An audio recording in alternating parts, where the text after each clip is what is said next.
Welcome to the Opening Bell Report. Imagine, if you will, standing on a sidewalk and just watching a bus crash into a fire hydrant.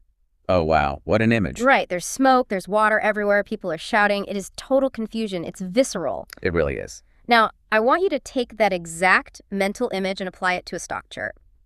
Because that is exactly what happened to Kyndryl in early February 2026. The world's largest IT infrastructure services provider. Exactly, and it was violent. I mean, in the world of finance, we usually use polite words, words like correction or a slight pullback. Not here. No, not here. This was a demolition. We are talking about a sudden, massive plunge, a 55% drop in a single trading session. 55%. I mean, for a penny stock or some random crypto coin, sure, maybe that's just a Tuesday. Exactly. But for a massive enterprise company, a company with 90,000 employees, that is basically unheard of. It's an absolute earthquake. So let's look at the status quo. As of today, February 22nd, 2026, the dust has sort of settled. The stock is hovering around $12.50. Which is wild. To put that in perspective for you listening right now, that is a staggering 71% discount from its 52-week highs. It was at over $44. It is a fire sale in every literal sense of the word. And that perfectly sets up our mission for today's deep dive. We are looking at an incredibly detailed analysis report on Kyndryl to figure out what is really going on under the hood. Because there is a massive discrepancy here. Right. We have a company that literally runs the backbone of the global economy, but it's trading like it's going out of business next Tuesday. So the central question you have to ask yourself is Kyndryl a distressed asset just spiraling to zero? Or is this extreme panic actually creating what contrarians call a generational buying opportunity? It is the ultimate tension between Wall Street fear and fundamental value. It really is. Right now, the market is treating Kyndryl like it's planning its own funeral. The stock chart suggests the business is just broken beyond repair. But the analysis report tells a slightly different story, doesn't it? It does. And this is the part that has me obsessively staring at the spreadsheets. If you look past the sheer panic of that one day, there is actually strong evidence that the underlying business operations might be healthier than they have ever been since they spun off from IBM. Which sounds completely crazy for a stock that just cratered. I know, it sounds completely counterintuitive. But that is exactly why we are digging into this today. So here's the roadmap for how we're going to break this down for you. Sounds good. First, we have to visit the scene of the crime. We need to unpack the 4 specific bombshells that actually caused the crash. Essential context. Then we are going to pivot away from the panic and look at the actual operations. What is Kyndryl actually doing day to day to make money? The underlying engine. Right. And finally, we will look at this valuation anomaly that has deep value investors literally salivating right now. That's a great plan. We really do have to start with that crash on February 9th, though. Yeah. You have to understand the psychology of that specific moment to understand the $12 price tag today. Okay, let's go back to February 9th. Looking at the analysis report, this was the day Kyndryl released its Q3 fiscal 2026 earnings. The fateful day. Now, normally when you see a stock drop 55% in a few hours, you just assume the earnings report was an absolute, unmitigated disaster. Like they lost their 10 biggest clients overnight. Right, or the servers literally caught on fire, but that wasn't actually the case here. No, it wasn't. And that is what is so fascinating about human behavior in markets.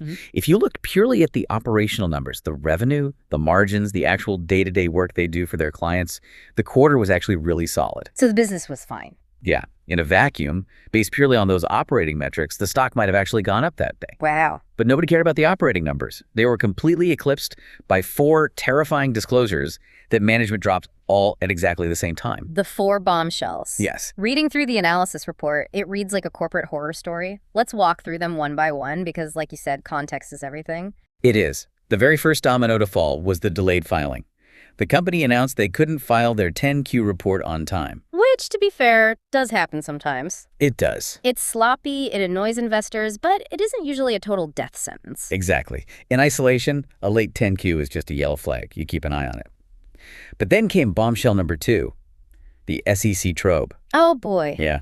The Securities and Exchange Commission launched a review specifically targeting Kyndryl's cash management practices and the efficacy of their internal controls. See, hearing SEC probe is always bad, but when you add the specific phrase cash management, that feels entirely different. That feels existential. It changes the whole game. If the SEC is just investigating something like revenue recognition, that's often just a nerdy accounting debate about exactly what month you count a sale. Right, a timing issue. Exactly. But cash management, that implies the actual money in the bank might not match the money written on the spreadsheet. It directly questions the reality of the company's liquidity. Which leads perfectly into bombshell number 3, material weaknesses. The dreaded phrase. Management openly admitted that they anticipate reporting material weaknesses in their internal controls over financial reporting. And the worst part is they said this wasn't just some recent glitch. They said it stretches all the way back to March 2025. Almost a full year. So they are effectively telling the market, hey, we might have been counting things wrong, or our financial checks and balances have been completely broken for almost 12 months. That creates a massive vacuum of uncertainty. You can't trust the historical data. You really can't. And then, as if that wasn't enough, we get the cherry on top. Bombshell number 4. The executive exodus. The knockout punch. The chief financial officer and the general counsel both quit abruptly. The two people literally responsible for the money and the law. Yes. It is the absolute worst visual you could possibly create for a market. You've had an SEC probe into the cash, and the guy in charge of the cash, the CFO, and the guy in charge of the legal defense, the general counsel, are both seen running out the back door at the same time. It's the financial equivalent of someone yelling fire in a crowded theater. Or the pilot parachuting out of the plane while the fasten seatbelt sign is still on. Exactly. In finance, trust is the currency. When you combine accounting irregularities with a sudden CFO departure, you destroy that trust instantly. Instantly. The market wiped out half the company's value in hours because investors sold first and asked questions later. They didn't care about the long-term business model. They just wanted out of the building before the roof collapsed. Can you blame them? Honestly, no. Panic is a powerful emotion. I probably would have hit the sell button too if I just read those 4 headlines. Most people did. But here is where it gets really interesting for you as an investor today. Because all the panic sellers are gone now. The stock is just sitting there at $12.50. The dust has settled. Right. So if we push aside all the scary accounting stuff for just a moment, and I know that is easier said than done, what is the actual business doing? Because Kyndryl is not some fake shell company. Not at all. They have 90,000 employees. Yeah. They manage the IT infrastructure for over half of the Fortune 500. So let's shift to the bull case from the analysis report, the turnaround that nobody is watching. To really grasp this, you have to remember where Kyndryl actually came from. They were spun off from IBM a few years ago. They were the Managed Infrastructure Services Division. Right, which is basically just a fancy corporate way of saying they did all the boring stuff. Fixing servers. Managing physical data centers, replacing cables. IBM wanted to keep all the sexy high-growth cloud stuff for themselves, so they spun off Kyndryl and dumped all the low-margin, declining legacy contracts onto them. They were essentially set up as the bad bank of the IT world. That was the narrative. Yeah. That Kyndryl was this legacy dinosaur just destined to die a really slow death. But the analysis report says management has actually been executing a turnaround strategy that is working. It is working. Their entire goal was to carefully manage the slow decline of those terrible legacy contracts while pivoting extremely hard into high-growth areas. And that pivot isn't just corporate speak anymore. It's actually showing up in the cash register. I want to talk about their success with the hyperscalers. That is the key to the whole growth story. For our listeners who might not live and breathe enterprise IT, what exactly is a hyperscaler alliance? So the hyperscalers are the big 3 cloud providers. AWS from Amazon, Microsoft Azure, and Google Cloud. Now, the old fear on Wall Street was that these 3 giants would eventually just kill Kyndryl. The idea being, why would a company pay Kyndryl to manage physical servers when they could just move everything to Amazon's cloud? Exactly. Why pay the middleman? But Kyndryl did something really smart. They flipped the script. They went to their clients and said, okay, you want to move to AWS. That is an incredibly complicated process. It's a logistical nightmare for a massive corporation. A total nightmare. So Kyndryl said, we will help you migrate to the cloud, and then we will actually manage that complex cloud environment for you once you're there. They basically turned their biggest enemy into their biggest partner. And the numbers back this up. In Q3 2026, the revenue tied directly to these hyperscaler alliances hit $500 million. $500 million in a single quarter. And that is up 58% year over year. The report notes they are currently on track to easily beat their initial target of $1.8 billion for the fiscal year. That completely shatters the dinosaur narrative. It proves they are becoming a highly critical player in the modern cloud era. But it's not just the cloud migration. There is also the consulting arm, Kyndryl Consult. The engine of the company. I feel like every IT company eventually launches a consulting arm because they just want to charge those ridiculous high hourly rates. But the report says this is becoming the core driver of Kyndryl's value. It is the high-margin advisory business. And it grew 24% year over year in Q3. It actually makes up about 25% of their total revenue now. We are talking about $3.6 billion in consulting revenue over the last 12 months. This is so critical because advisory work pays much, much better than just doing routine server maintenance.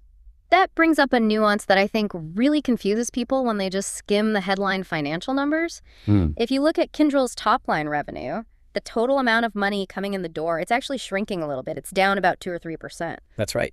Usually on Wall Street, shrinking top-line revenue is the ultimate kiss of death. But the analysis report argues that this is actually a good thing. In this specific context, yes, it is. Yeah. Because it's completely intentional. Think of it like a restaurant that decides to stop selling cheap $2 burgers that actually lose the business money and decides to focus only on selling expensive steaks. Okay, I like that analogy. Their total revenue might drop initially because they have fewer total customers coming in the door, but their actual take-home profit skyrockets. So they are actively trading empty calories for real nutrition. That is the perfect way to put it. Kyndryl is purposely shedding empty calorie contracts. These are legacy deals they inherited from IBM that have zero margins, where they do a massive amount of work for literally no profit. So they are just letting those contracts expire and walk out the door. Exactly. And the proof that it's working is in their profitability metrics. Adjusted EBITDA, which is our best measure of operating profit, was a very healthy $696 million for Q3. And they are targeting an operating margin of around 17.5%. Right. So the business is getting slightly smaller on the top line, yes, but it is becoming significantly more profitable on the bottom line. So let's just pause and recap the situation because it's wild. We have a company that is successfully pivoting to the cloud, rapidly growing its high-margin consulting business, and intentionally shedding terrible contracts. Operationally, it's a textbook turnaround success story. It really is. But the stock price is treating it like it's radioactive waste. Which brings us to Section 3, the valuation anomaly, the generational opportunity argument. This is where the math gets incredibly compelling if you are a value investor. We are seeing a valuation anomaly here that, frankly, just shouldn't exist in an efficient market. Let's talk about the price-to-sales ratio. Just as a quick refresher, this is a measure of how much the market thinks $1 of a company's revenue is actually worth. A standard valuation metric. Right. What is Kyndryl trading at right now? Right now, it is trading at a price-to-sales ratio of just 0.2. 0.2. 0.2x, yes. That seems remarkably low for a functional company. It is absurdly low. To put that 0.2 number in context, most of their direct peers who are in this exact same space companies transitioning legacy IT businesses trade anywhere between 0.6 and 1 times their sales. So the market is assigning virtually no value to Kyndryl's $15 billion annual revenue stream. None at all. So let's do some napkin math here. I always love good napkin math. Let's say the company doesn't even do anything spectacular. If the stock simply reverts to a normal conservative valuation, say 0.5 times sales, which is still well below its peers, what happens to the stock price? It would more than double. Just by becoming average. Exactly. And that is the crux of the bull thesis here. You wouldn't even need them to become a high-growth darling like an NVIDIA or an Apple. You don't need magic. You literally just need them to stop being priced for imminent death. Right. If the SEC probe clears up and they finally file their official paperwork, a simple reversion to the mean suggests a 100% upside from here, easily. But that whole thesis hangs on one massive question. Are they going broke? Is a 0.2 valuation because the market fundamentally thinks they're going to run out of cash to make payroll next week? That is the ultimate solvency check. It's the very first thing I looked at in the report. And the answer appears to be a definitive no. Okay, that's huge. They have $1.35 billion in cash currently sitting on hand. Their net leverage is quite low. This is not a bankruptcy play where the creditors are actively banging on the door to repossess the servers. This is purely a fear play based on corporate governance. Okay, so if the business model is actually working, and the stock is practically free compared to its peers, and they have over $1 billion in cash in the bank, why isn't everyone on Wall Street backing up the truck and buying this right now? Why is it still sitting at $12.50? Because there is a trapdoor. I knew it! We have to look at the bear case. We absolutely cannot ignore the value trap risk here. I mentioned earlier that trust is the currency of finance. Right now, that trust is fundamentally broken. And until it's fixed, the institutional smart money simply won't touch it. And this goes right back to the SEC probe and that specific cash management wording. Yes. The probe isn't about something minor like how they depreciate the office furniture of their headquarters. It is specifically investigating cash management practices. And the entire bull thesis, the reason the stock looks so cheap, relies entirely on their free cash flow numbers. Exactly. Investors are looking at those solid Q3 earnings reports and asking one terrifying question. Are these numbers actually real?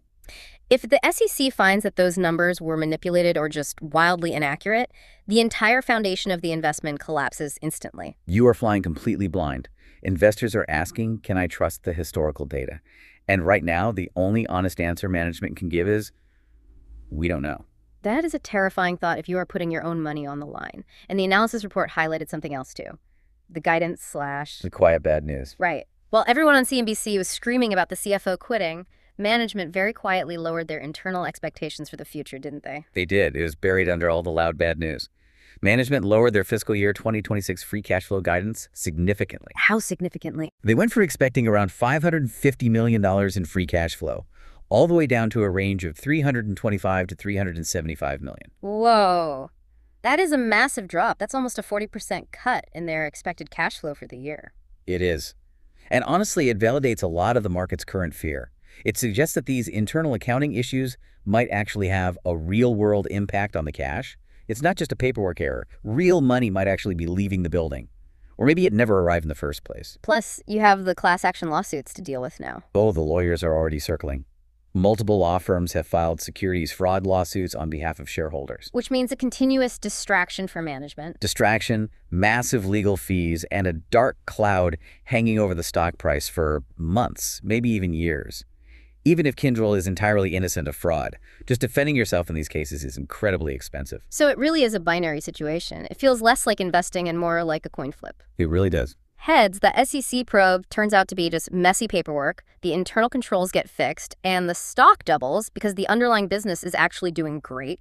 And tails? Tails, it's systemic fraud, the numbers are completely fake, and the stock, well, maybe it doesn't go to zero, but it stays trapped in the basement for a very long time. Exactly. It is a true binary risk. There's absolutely no middle ground here. So let's wrap this up with a final verdict. Synthesizing everything from the analysis report, we have listeners right now who are highly conservative, maybe just looking to protect their retirement accounts. And we have listeners who are deep value junkies who love the thrill of catching a falling knife. Who is this actual trade for? Let's break it down purely by investor personality. If you are a risk-averse investor, someone who wants steady, predictable growth and absolutely hates negative surprises, the answer is a hard no. Just stay entirely away. Absolutely stay away. The specific mix of an active SEC probe and sudden executive turnover is financially toxic. Until that 10Q is finally filed and we know exactly what those material weaknesses are, this stock is completely uninvestable for a conservative portfolio. Because you are paying for certainty in the market. Right. And right now, Kyndryl offers zero certainty. Okay, makes sense. But what about the deep value investor? The contrarian who actually likes to buy when there is blood in the streets? For them, the answer is a resounding yes.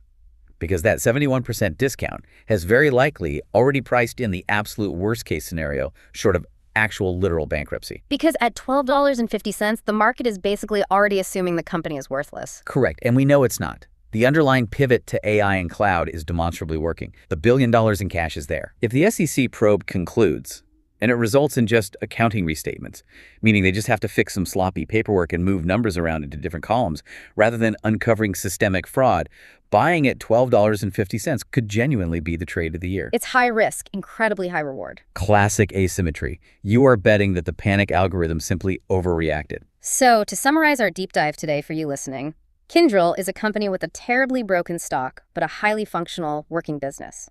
The blind panic around the accounting and the executive departures has created a massive, rare discount.